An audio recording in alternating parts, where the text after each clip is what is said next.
Holidays can be challenging when celebrating after losing a loved one. The spiritual teacher, Levon Wells Sandberg, is joining us to talk about how we can navigate this time of year. Yes.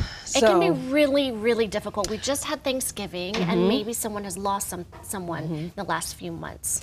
And I've been hearing a lot about that, and I get a lot of calls where they're just like, I just miss my child. I miss my son, I miss my husband, I miss my wife. And I just do my best to, assist them as best as I can. But it's right now, it's really strong. The grief and the missing and the longing and wanting to see them at physicality is really big right now. It seems like an impossible thing to make peace with and process. I have a friend who I see speaking about it online and trying to navigate her first time through the holidays after losing a parent. And how do we even begin if we're in that position? And we say this all the time, one breath at a time. Really, there is no magic bullet. It's a walking through the valley. It's a walking through the process. It's part of our life process, our birth and our passing process, And so the breath is absolutely key. Every time that you get an opportunity to just take a breath, it kind of resets you a little bit. At least that's been my experience and what others have told me. Part of navigating it is including them, even through the pain, still including them in all the events that are going on. I like it. That's your second tip. You say create new traditions, but they can still involve your loved ones who have passed. Absolutely. Absolutely. How do you do that? One of my favorites is like a favorite coat or a favorite sweater. I put it on the chair. A place setting with their name on the place setting. Their picture on the table.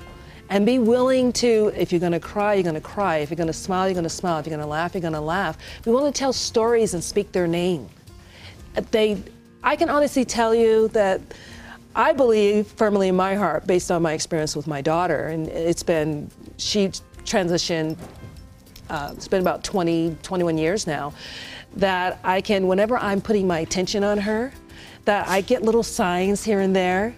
And sometimes a lot of times my dreams are very vivid with her having a conversation with me. Be willing to be open to have those for yourself. And I think when people say in the hereafter, I'll get to see them or I'll see them it's like your hereafter is right here, now. And it's like, so when we put their picture on the table, we put that sweater, that jacket on that chair, we start speaking their name, they feel that. And I know, and I get it. Everyone has different belief systems and things like that. But my challenge for everybody today is take that on and presence them more and more and speaking their name and sharing those exciting memories or those beautiful memories. And if someone says, I don't really have that type of a memory, well, this is where we create a new memory. And I think maybe during the pain and grief, you have to get there at that point, right, to be able to openly talk about it. But I think sharing stories about your loved ones is also helpful, right? Absolutely, absolutely. So sharing those stories actually assists us in processing the grief. And a lot of times, it's been my experience that people are running from the emotional component of that grief. And it's like, that grief is also a gift. It gets you to a place where you can actually really feel them, feel yourself, be honest, and to really be able to talk and communicate about them in a way that's natural.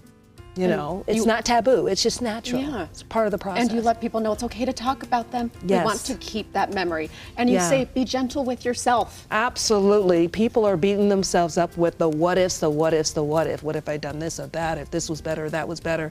One of the biggest tips that I really want people to do is, like, if they are celebrating, I know not everybody's celebrating Christmas, but if those who are celebrating Christmas, or even if they aren't, get some stockings, put them up, put their names on those stockings. That could be the new tradition, but the biggest part is put some Hershey Kisses and Hershey Hugs in there.